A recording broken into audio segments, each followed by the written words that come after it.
The Tim Heale Podcasts. Ordinary people's extraordinary stories. Welcome to the Tim Heale Podcasts. In this episode, I'm going to have a chat with Jennifer.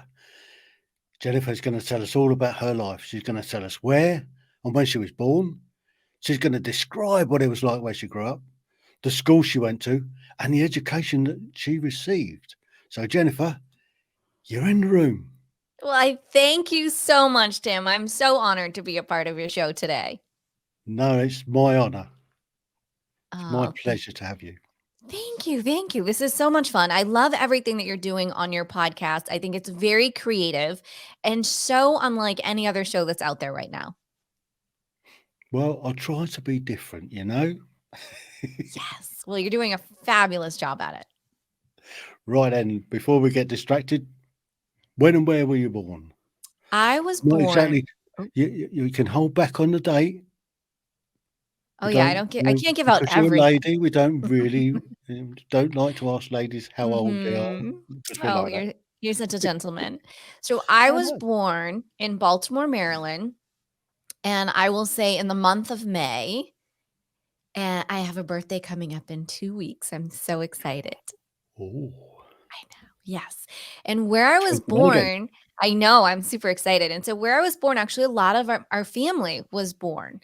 And which is really cool, right? It's really neat to see all the cousins and your parents and your aunts and your uncles, everyone in the same area born. So all of us right there in Baltimore, which is really special. And so I started school in Baltimore. I remember kindergarten in Baltimore, and I can tell you a very interesting moment that I remember. I don't remember a lot about my childhood, but I do remember driving in the car, and I can't remember if we were coming or going from, it was probably like preschool maybe or kindergarten, I'm not sure, and hearing on the radio that Elvis Presley had passed away. And I'm a huge fan of Elvis. So I mean, you can do some numbers there, but yeah, I was such a little thing at the time. And so from there, I was really blessed to be able to go to first grade to a Catholic school called Our Lady of Victory, which was literally across the field from the home that I was living in with my mom and my grandmother. And not only did I go to the school, my mother, her 3 brothers went to that school, all of like the generations of the family, and lots of people got married in our family at the church there. So it was really special. Unlike most of the other, What made it special? Was it run by the nuns or was it run by priests? Oh yes, both. Was it very, very strict? It was. And I can tell you that I remember one day being called down to the principal's office because I was a chitty chatty Betty. I love to talk. And so I got in trouble. And I remember being so scared that I didn't go. I ran into the bathroom. I was so scared, like I didn't want to go. Like they had you petrified of these people. And that, it ended up not being a big deal, but that was the horrific event that I had there. The beautiful events that they had there, they always had like fairs. This was back in the day where schools still had fairs. And I remember you could go and you would throw like a little, a ping pong ball into one of the glass jars that had water in it with fish, and you could win a fish to take home. Like, I mean, again, aging myself there, but it was in a time that was, from what I can remember, fairly innocent, growing up, even though there was a lot of things going on. It was special. And it's even more special now looking back on it, realizing that all of our family really went to that school and everyone went to church on Sunday. I have a cousin who was a nun in the church. This is a great story. And she ended up leaving the nunnery, and the father, who was the priest, left the priesthood, and they've been married and have a child. So it's like there's all these stories that I know, right? There's all these stories that come out of. But that was a scandal. I was a little young to remember, but I bet it was. I bet it was. But the beauty of it is that I remember wanting to go to church every Sunday because I wanted to see Cousin Marg singing in the choir. And it would just, in looking back, comparing then to now, I mean, what innocent times, truly, when they at the time probably didn't seem that way, but they really were. So that was just my first year. And from there, my family, we moved. out of the jurisdiction. So we were still in Mm. Baltimore area, just in a different section. So then I went to public school, a traditional public school. And so I think I was there for second and third grade. I moved around a bit. And I don't remember a lot about that. I remember it being a smaller school. It was pretty close. I think I walked to school, but I'm not sure. And we weren't there for long. And then we moved to Cape Cod, which is really where I grew up. And from there, I went to school on the military base. I was in a military family, and that was a lot of fun. I remember a lot of that. 4th through 7th grade, it was on the military base, and then they brought in other kids from outside the base. Still a small school though, and and it was a lot of fun because you lived there, and when you grow up, or in that day and age, which sounds so old, right? Like Yeah. I feel like I'm talking about the 1920s, but I'm not. Back in that day when you grew up on the base and you lived on the base, it was just so safe. You rode your bike everywhere. Everyone was you had friends from tons of different countries, Mm. different cultures. You were always learning, and that was just how it was. That wasn't a rare, it just was what it was. And then you had the kids bust in from out of the base. And so you became, everyone was friendly, and there was the movie theater on the base, and we had dances, and then they had what we called like the weekend warriors would come. At that time it was like the guys who came and they That's a practiced national war games. guard up. Yes, they practiced their war Yeah. games and things, and they had bands that they put on entertainment, and it was just a really incredible way, when I look back on it, to grow up, and such, again, a nice, safe, naive way of growing up. I mean, it was really special. It was special. So And so that this base then, was it Army, or was it Navy, or was it an Air Force base? I mean, I guess that's Cape Cod. it's Otis Air That Force. It's called Otis Air Force Base. So traditional Air Force, but you had all genres there. You had all the different, you had the Army, you had the Coast Guard, you had the Air Force, you had the Marines. Who am I forgetting? I'm the forgetting Navy, someone. Navy. No, so I don't ever remember seeing Navy there. just the Maybe we Coast Guard. did, but I don't remember that. It was Mm, definitely heavily Coast Guard, heavily Army and Air Force. I remember those the mm. most. Hmm. So do they have sort of Top Gun planes flying off of there, the sort of F-111s, or They did. They had the F-15s, and so when I grew up, I grew up being comforted by hearing those sounds. You knew the flight patterns, you knew what was going on. It was when you didn't hear that, or something changed, then there was concern. So to me personally, being around a military base, being around military, that is very comforting. That I feel very Mhm. safe. But again, that's how I grew up, and so that was the norm for me. I guess it was a big base as well if you've got that many people knocking around. It And was then yeah. I guess you've got the National Guard coming in on the weekends, Mhm. using the facilities, and so yeah, that sounds, fascinating. I'm a little bit Yeah. on the military side myself, Yes, Spent yes. spent 1 or 2 years under the colours. Good for you, good for you. I like to say I did my time as a civilian. I Well, put I in some suppose if you grow up on a military base, that kind of makes you, once you've left that environment, that makes you a bit of a veteran, I guess. I think that I should have some VA benefits. 100% yes. I Yeah. agree with you on that. And you know what? I think I'm gonna bring that up to someone. I don't know who I would bring that up to, but that's a really good point. Yes, Well, maybe you absolutely. could have a word with the president, because Hmm. he'll sign off anything, surely. I can't. I just can't. I can't. I can't even, Tim. I think I would have better luck calling the queen, and I'll leave it at that. How about that? Well, yeah, I mean, she's far more compassmentous than he is, and she's a lot older than him. Oh, bless her heart, but, I have more faith in Yeah. that. I sure do, I sure do. So, yeah, so my little years on the base, so the one school, and forgive me, I don't remember I just remember being in the one school from 3rd or 4th grade to 6th grade, and then there was the junior high at the time, which was just 2 grades, which was 7th and 8th, and so Mhm. everyone was transferring to the junior high, and at that point in time, things were changing in our family. So we were no longer going to be full-time military. So I went all the way through 7th grade there. And then my family moved. Maybe, honestly, I think we were 10 minutes down the road. But because we were no longer in the military, technically, I shouldn't be going to that school because I crossed over town lines. That's how it was. So I went into another town. However, the teachers and everyone was super supportive, and they wanted me to finish out the 8th grade there. Yeah. So that was all well and good until somebody told somebody, and then I got in trouble and I couldn't.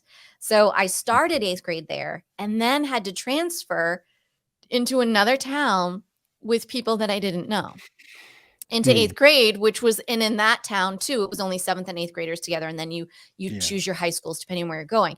The interesting thing when I got to that 8th grade was that there were some people who had been bussed in non-military to my school. So I knew a couple of people, but I really didn't know no people. It was really uncomfortable. I didn't really enjoy that. I did not enjoy 8th grade at all, if I'm being honest. And then from there, we all transferred into the high school, which was Falmouth High School on the Cape. And that was fun. I mean, that was high school. That was 4 years. I was heavily involved with the band being on color guard, so part of the halftime events and doing things like that. So, it was definitely ingrained in me from being on the base and seeing there was this sense of community and this sense of like all of the wives had like their wives club, it was called. And they were always putting on fashion shows and doing things for the kids. And so I grew up with this sense of importance of being a part of a community. So I tried to do that. Plus I also knew, and I'm sure it was instilled in me, that in doing that, hopefully that transition would be easier and you'd meet other people. And it was good. So I was there for 4 years in that town. And then after high school, it was interesting. There was a group of girls. We all wanted to go to the same school. Tim, we all wanted to go to this ridiculously expensive 2-year private school. And I don't know that any of us knew what we wanted at that time, to be honest. I had started working in the retirement and assisted living industry when I was 15. So that's all that I knew besides marketing and retail. That's what my mom had done. So she had always brought me to work and taught me that side of things. So I knew those two, but I didn't know what else. So I just thought, well, I want to go into business. I knew through taking business courses at some point in time, I wanted to have my own clothing line. Like that was a dream. So there was this entrepreneur that was there. I just didn't necessarily compute what all that meant. And, my family, we didn't have a lot of money. We had money, but like not to go to private school, like that was silly, and then to think that you're going to transfer on after a 2-year school. So my family actually sat me down and they bargained with me, Tim. They said, if you were willing to go to the community college, which we had, which was very well known that everybody that went away to school right away flunked out and came back anyways. This was like the history of what had gone on. So my family said, you know what, I'll tell you what, you do not have to have a job. You don't have to pay for your car. You don't have to pay. We'll give you an allowance if you choose to go to this school, the community college, and we'll pay for it for 2 straight years. Just get good grades. That's what we care about. And I thought about it was a really good deal. So I said, okay. And then being the person that I am, we went and I got this new car. It was my very first Volkswagen. I'm a Volkswagen girl.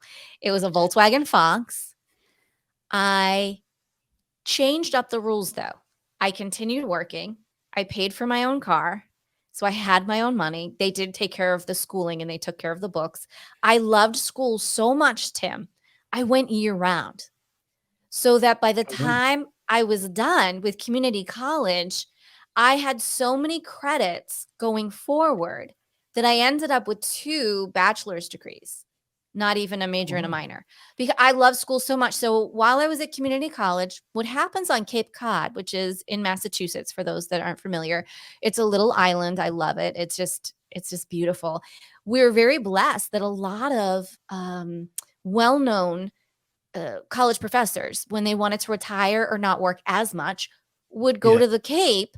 And so you were really getting incredible education. But because, people in your school were like, oh, you're going to community college, like people made you think it was bad, but it really wasn't. It was actually an excellent education. And they have a nursing school. They've expanded so much now. So I credit so much to having started out there.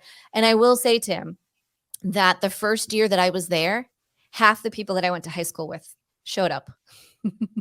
They all flunked out. And they came to school. So it was quite a blessing. My parents were very smart in bargaining with me. And I really enjoyed my time there. I specialized in business, specialized in marketing. So I was really blossoming into the entrepreneur that I am now. I just had no idea.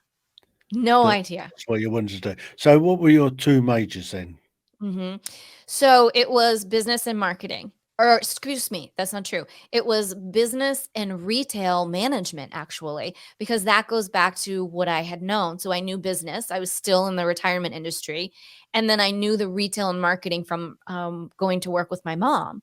So those were my specialties, which was the retail aspect was definitely more of a marketing, I would say, aspect of things. So you said retirement. What's that involve? So in the States, we have places that are called assisted living or retirement communities, independent living. So I started working there when I was 15 years old. And I had a good girlfriend who went to the community, and she was working there, and she was a waitress. And I said, oh, I had a bad experience when I was little, or what I thought was a bad experience, an uncomfortable one in a nursing home.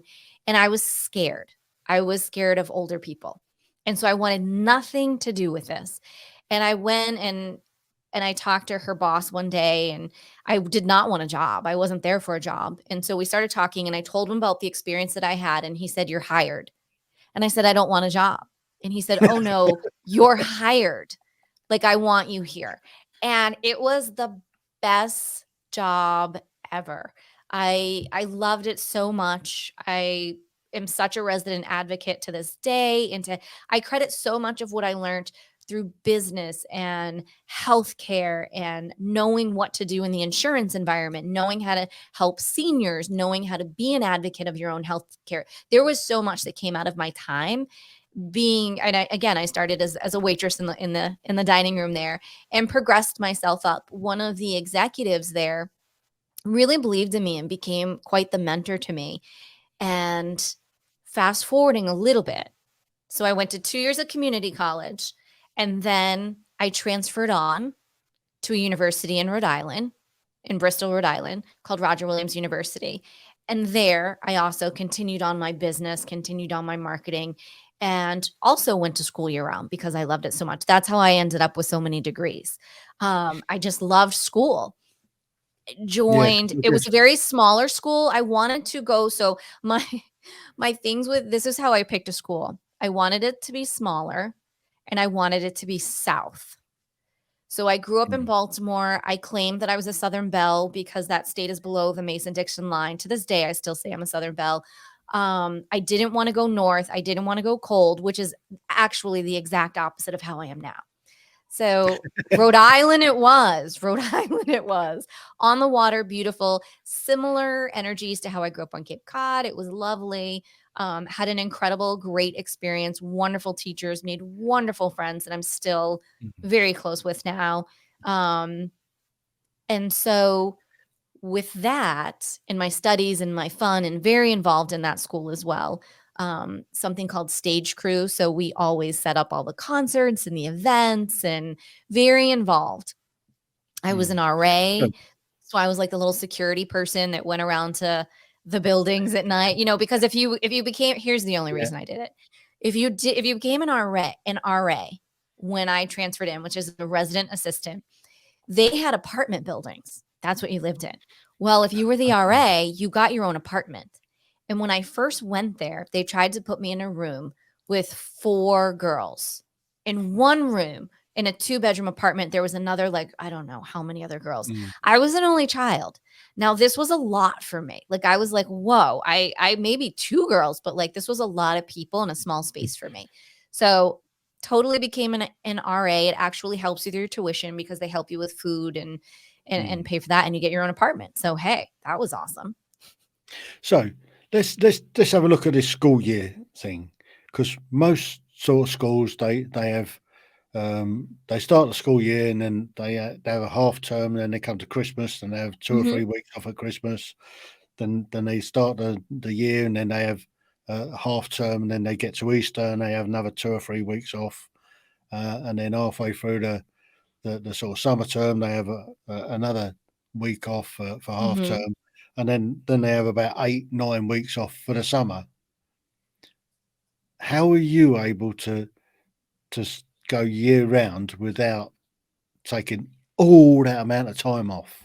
Yeah, no, I never did. I just enjoy. So at the community college, to start there, during you were supposed to have like part of December and January off, or you could take a certain class, or I think maybe 2 classes during that time. So it was like going part-time instead of full-time. So I did that. So you get a little break, but I just enjoyed it so much. And then when I had transferred to university, it was the same way. Like, I think they gave you a month off, like during the Christmas holidays, this and that. Yeah. Well, I had a job. I was part of this, and then I also worked for the school. So I chose to stay there. I mean, I would still go home and celebrate the holidays, but I wouldn't stay for weeks and weeks or a month on end like traditional people would do. Where in the summertime, you could stay and live up there. And so that's what a lot of us did. Yeah. Oh, Mhm. great. So Yeah. that worked quite well then, and consequently, that gave you so many more credits, so much more towards for your how many degrees did you actually get?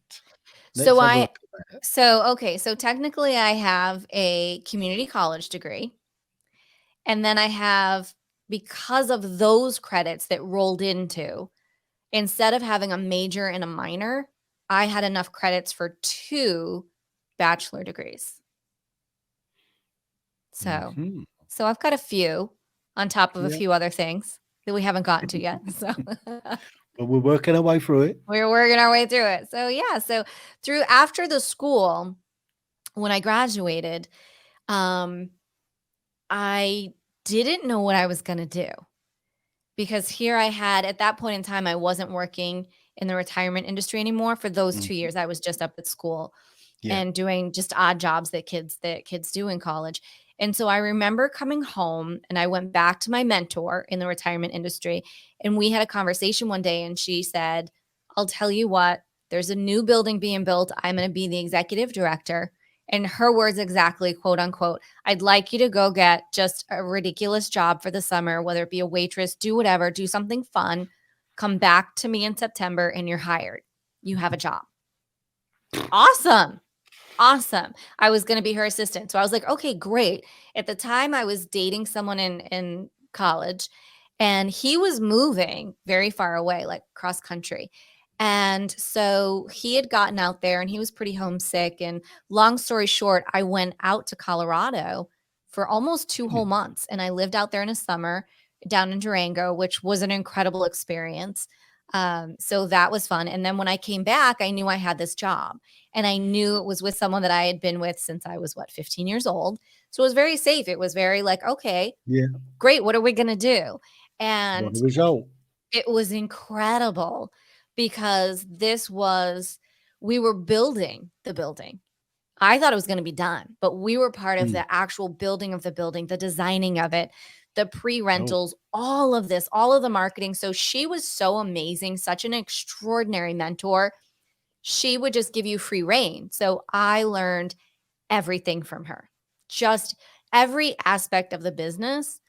And, I mean, my specialty is definitely business and marketing and being an advocate for residents. The only part that I never really did that great at was numbers. And so there was a point at one time where I was in charge of payroll. And Tim, it just wasn't good. It wasn't good, Tim.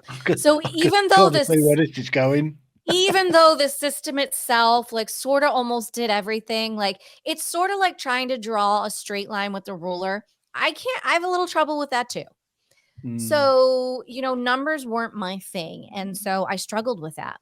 Now, on the flip side, though, what I didn't struggle with was the year that I was put in charge of the Christmas party. And so and I will say this was the last major Christmas party that they ever had. So what I did now, from the girl who couldn't really comprehend payroll with payroll software, I could manage to swindle everyone's budget and to take out money where I needed, so that I threw a Christmas party that looked like a prom. We had this beautiful, this beautiful setting, country club with the DJ, with the food. It was actually like a wedding reception. It was amazing. Never went over budget, just took in Peter, Paul, and Yeah. Mary, everything. No one could figure out how I did it. She couldn't figure out how I did it. Everything was paid for, nothing was over budget. And that, to this day, is really what I'm very good at. I'm good at manipulating money. I'm good at branding and all this kind of stuff. So I know my roles, and I think that's important to know. Yeah. And so at one point, the company had said, okay, well, it was kind of time that I graduated from being her assistant. And so I couldn't go into the marketing role, which I would have been very good at because we had someone there. I couldn't stay where I was at because the higher level people were so frustrated with me, because they would call and they would be like, we need numbers for blah, blah, blah, blah. Where's Jennifer? Oh, she's in the kitchen helping out because they're short staffed. Because that's how I learned. You do and they just we didn't play well together. And so they made me a very nice offer, and they said, here's the deal. Because I was very young. I was extremely young. And they said, we will help you get a job outside of our company in a sister company, and go and get seasoned. Come back and you will have your choice of whatever state you want. You get to be the executive director. You can run it, do whatever you want. I thought, okay, fabulous. That sounds lovely. And so I jumped at an opportunity, and my mentor questioned it, and they did it when she wasn't around, so she couldn't really guide me. And I did something that I always tell people now not to do. Don't take a job for the money, and don't take it for the location. Your heart has to be in it. And so I took a job. I mean, they knew what they were doing. They offered me an obscene amount of money being a young person, and it was in Colorado, and a different aspect. And I really wanted to go and experience, just this. Yeah, it wasn't great. So it didn't I work learned a out. lot. That's where I actually specialized in Alzheimer's disease. So I learned a lot. I mean, incredible life lessons learned. I would never not do it again. But in looking back at it, it's like, oh my gosh, what was I thinking? No one was going to take me seriously. And they knew that too. The company that hired me, they knew what they were doing. They got me for a bargain. So it played out how it should. But that's how I intertwined back in. But if I hadn't done that, I wouldn't have built a building for Alzheimer's. I wouldn't have specialized in it. I wouldn't have helped so many people. So, there's always that silver lining if you're willing to see and look for it. Mm-hmm. So this job out in Colorado, then it was obviously in a care home for Alzheimer's. Mm-hmm. It was a little bit different. They did full spectrum. So they also did nursing home, and they did assisted living, and then they did Alzheimer's. And while I was with them, the company was going to go public. And two things happened. I gave them the idea to buy the original place that I worked at because I knew it was privately run by two individuals. They were looking to sell. So they did that. And then they went public, and they were losing a lot of money, and things were shifting, and things weren't great. The side piece to that is, while I was out there, I was in a pretty traumatic car accident. And when that happened, I wasn't working for a few months.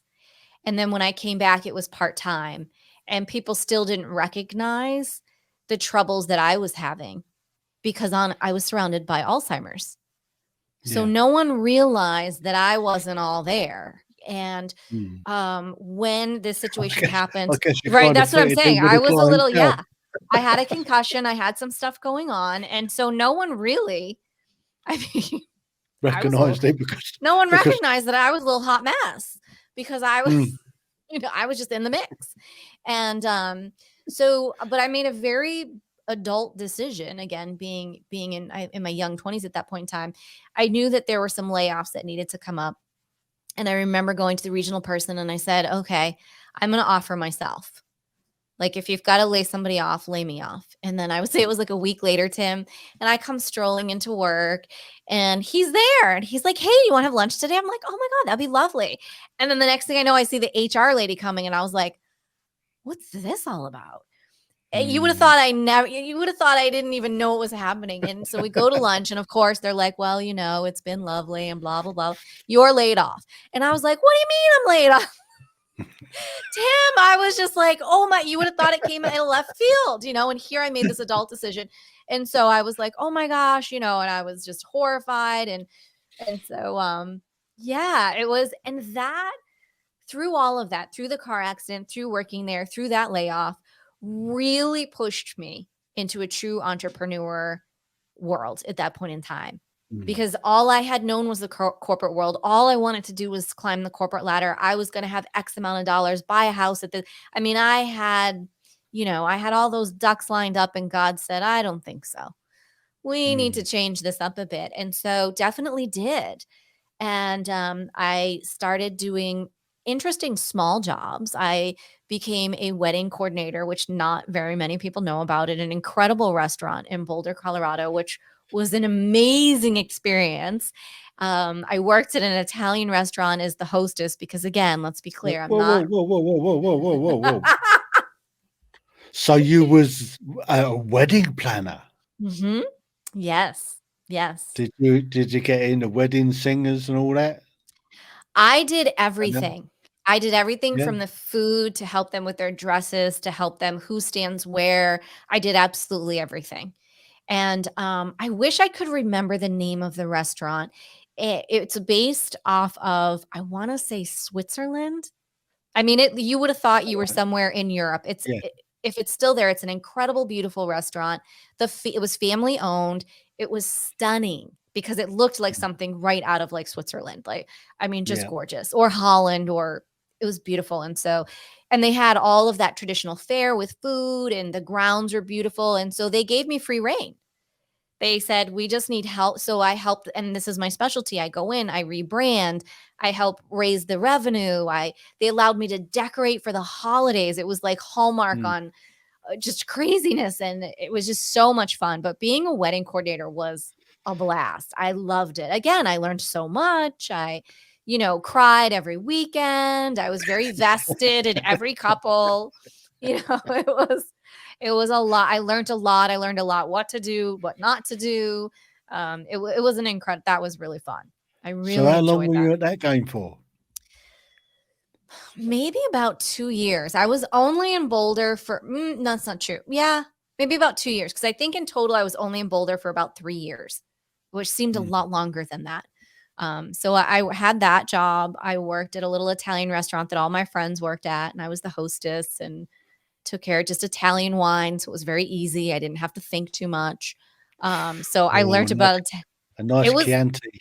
Oh, it's all I drink are Italian and French wines, and they're all organic that I order. And they're just, it's like when you look back and you look at all the beautiful things you learned out of all these crazy situations and how you were just propelled forward. And there was one moment in the mix of all that another company within the retirement industry had reached out to me. They were competitors of whom I had been working for out there, and they had a contractual position open, and it was in marketing. And I thought, oh my gosh, I could do this like while I'm sleeping. However, the caveat was I was still in rehab from the car accident, which I rehabbed for 2 years, but it was significant. There was a significant amount of rehab that went in. And so I had explained in the beginning, this is the deal. Like sometimes I'm in the doctor's 3 hours a day. It's sporadic. They were good with it for about, I can't quite remember the timing. So that's a little, I just know I wasn't there long. But I will say, that's where the Alzheimer's comes in then. Exactly. It's where a little something comes in there. I will say that they compensated me incredibly well, which was, again, I felt like the universe was taking care of me. Like, okay, she didn't get the message. I had even consulted my old mentor on it, and she was like, I don't think you want to do this. Like, don't do it. Like, just don't do this. Like, you don't want to jump back in, because the companies that were out west were very different than the company that I was brought up in. the morals, the ethics. And so she was, but again, I was like, oh, I saw the money. It was just what I was used to. It was just what I knew. And so I jumped in a short period of time, and, it didn't work out, but that was fine. I was compensated lovely. I got back into painting and having fun and learning and helping other little companies market. So it's really, again, it's where my entrepreneur skills are really born. And that's where my Pilates came in, because through that car accident, that's how I rehabbed. I rehabbed ultimately with Pilates being the major force at the end for 2 straight years. And so at the end, the little bit of payout that you get from a car accident covered the Pilates school. And it became a no-brainer when one of my teachers said, you know what, you should go to school for this. And I thought, yeah, that sounds like a great idea. And I did. And going to that really is like going to a physical therapy school. And so my specialty, no coincidence, has always been rehabilitative Pilates, to help people. And my mission was always to help any one person to not be in pain, because the incredible instructors that I worked with, the incredible school that I went to in Boulder, the Pilates Center, they all helped me so much. So that was another school. That was another certification. There's plenty more. So how long did that take to get your ticket to teach Pilates? Let's see, 1997 so I rehabbed with Pilates for 2 years, and then I went to school for a solid year. So yeah, and it depends on the person. I was blessed that I had the time that I could put in and do all of that. So yeah, it's an incredible school. It's still going. It's considered the Harvard of Pilates schools. It's an incredible education. And I always refer people to please go out there. And they since have sister studios that they go and they'll teach at, around the world now. So it's quite an opportunity, where back in that day, you had to strictly just go to Boulder. Yeah. Mm-hmm. All fairly new then. Mm-hmm. So where did that take you when you gained that qualification? So when that was finished, there were some things going on back at home on the Cape. So I decided to move back, went back thinking, and I had all these grandiose ideas. Well, I'll just have a Pilates studio, because I graduated school there, started being a teacher, just go for it. And it was so far ahead of the time. Boulder was the mecca of alternative holistic care. And so Pilates was not heard of on the East Coast yet. It really, maybe in New York a little bit among dancers, but certainly not on Cape Cod. So I tried to make a go of it. I wasn't completely happy, and life wasn't aligning the way that it should. And my good friend who moved out to Colorado with me, she still lived out there, had come home one time, and she was like, why don't you just come back? And I was like, okay, I'll just come back. So, so I did. Like, I was probably home for maybe a year or so, again, doing odd jobs, trying to make the Pilates thing work. It wasn't working. Being there wasn't working. I wasn't happy. And so I was like, yeah, I'll go back. And which took me to a different area, which was called Summit County up in Breckenridge area. So I went out there and really enjoyed myself. She was so sweet. She really, I have to credit her, such a great friend. We'd gone to high school together. And so within Pilates, there's equipment that you can use, big pieces and little pieces. And so I can't remember if it was for my birthday or for Christmas or something, but she purchased these 2 little pieces, which meant that I could privately personal train people and go into their homes. So she really, I need to give her more credit. I don't know how much credit I've ever given her, but because of that, I was allowed to start training in the area. So I started training people in their homes, and I would go to see them. And then there was this one day where I saw this building for rent, and it was right on Lake Dillon, and it's beautiful, and it overlooks the lake. And I thought, oh, wouldn't that be amazing? And I made it happen. And so within a few months, I was gifted some money to help start the studio. And 30 days later, I opened it. And so that was the official first brick and mortar studio that I had, that was there, that was beautiful. And I loved it. I love the studio. I love the clients. It's where I started working with the ski team. And I did a lot of pro bono work for the ski team and the people in the area. It was so much fun. I loved it until I didn't. It was one of those things again, like I loved it till I didn't. And so then I moved back home again. So I mean, I've moved cross country like 8 Something of a times. yo-yo. I have. I mean, I'm on my 8th cross country trip right now. So we're only into like 3 at this point. So I had moved back home at that point in time. Pilates was a bit bigger. I did, so that was working. I got back into the assisted living industry again through a different good friend of mine who remained in the industry. Funny story, I had hired her on, and here she continued on her way. And even to this day right now, she's just extraordinary in the industry. And so she hired me on contractually. So I was able to have that steady income while developing Pilates, which was amazing. And then I had a studio on the Cape in Osterville, which to this day, out of all the studios that I've had on the East and West Coast, my truly favorite studio was in Osterville Fitness. It was my baby. It was beautiful. I loved it. And the clientele and the area. And I have quite a piece of my heart in New England. So yeah. So did you franchise then? It's funny you should say that, because I was asked to do that quite a bit and I never did. And there's a lot of work involved in franchising. If I had the right team, it would have been great. But I did not have that team around me. And it's not that it was beyond me, but that was a lot of work. You need to have a good team of people around you. And I knew that. And because I didn't, that wasn't going to be available to me. So I did at one point in time have a studio on Cape Cod and have one in Boston. So that's as far as my franchise went. And those were the 2 best places. I loved it. We were on Newbury Street in Boston, Osterville on Cape Cod. It truly, in my eyes, doesn't get any better than that. It was beautiful, the best of both worlds.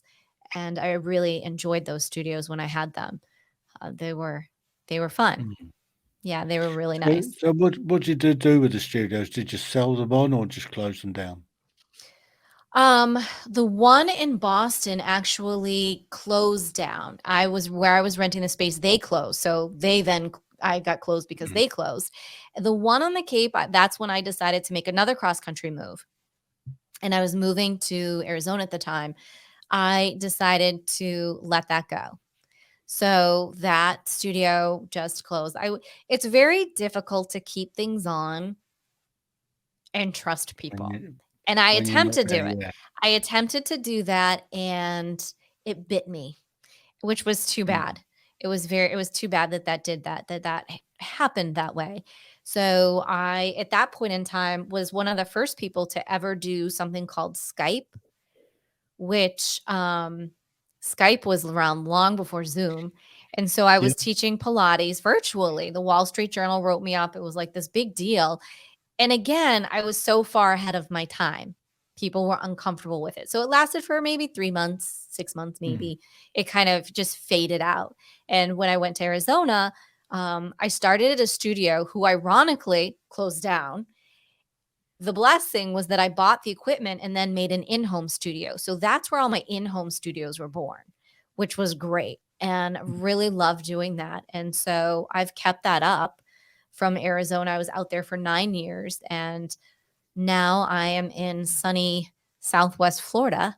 And so I'm doing so much virtual training now, which is wonderful. And I've advanced to something called Pilates that I kind of sort of made up. And so I take the whole Pilates, workout right into the pool. I mean, why not? It's incredible and it's very safe and healthy. And does that not start getting difficult when you've got to lay on your back for a bit? Well, there's no lying on your back. There's no lying on your back. We do everything standing up.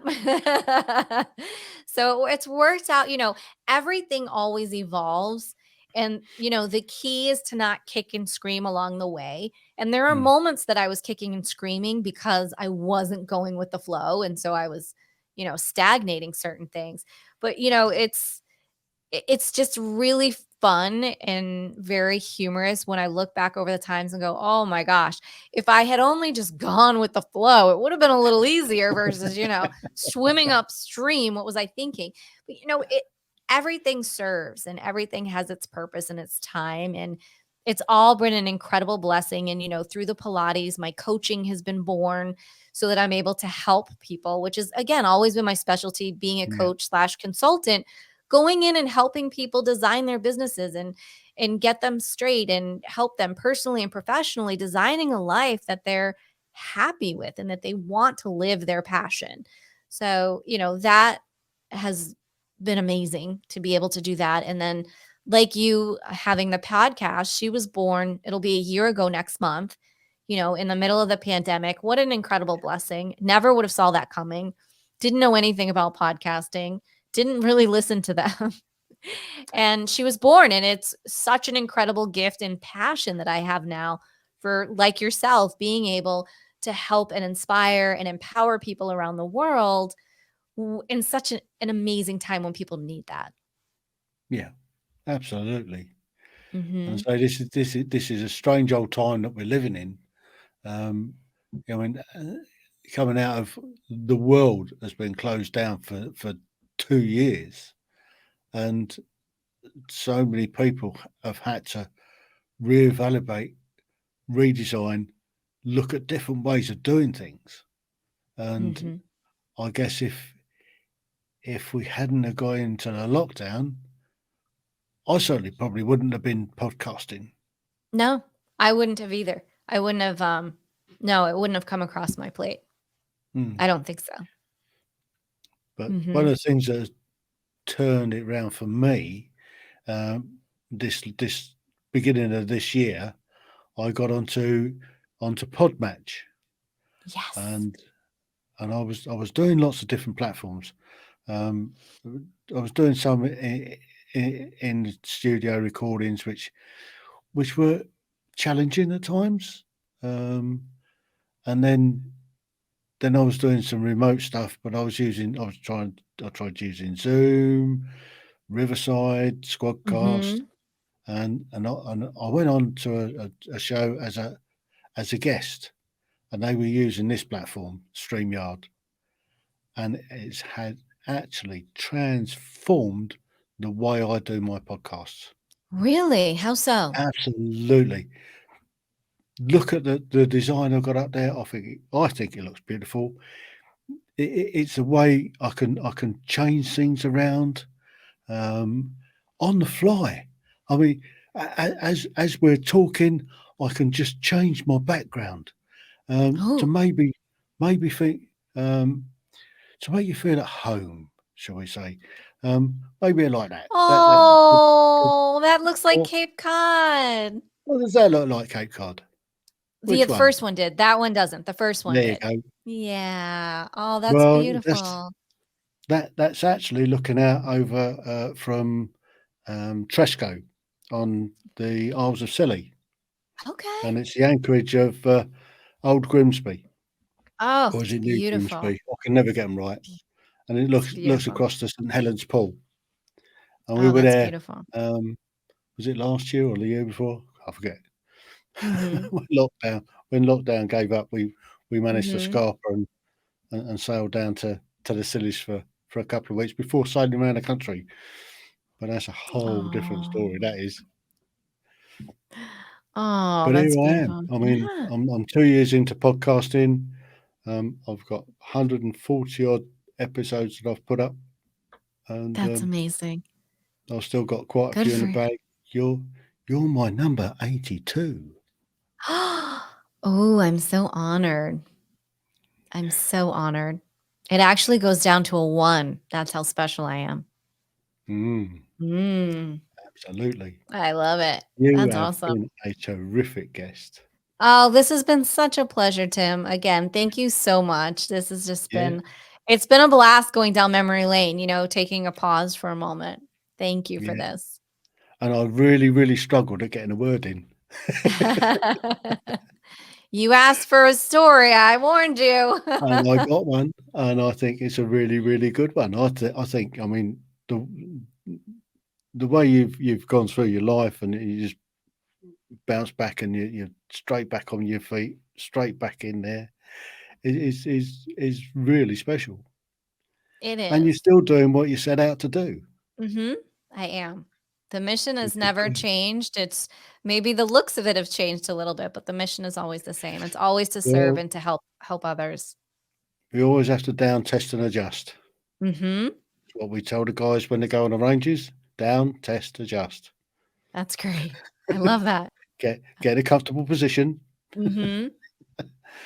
Marksmanship principles works for everything. It does. It does. That's really great. It's really Yeah. great. Oh. So I'd just like to thank you very, very much for your time, and I really, really enjoyed it. Oh, thank you, Tim. So have I. Such an honor. The Tim Heale Podcasts. Ordinary people's extraordinary stories.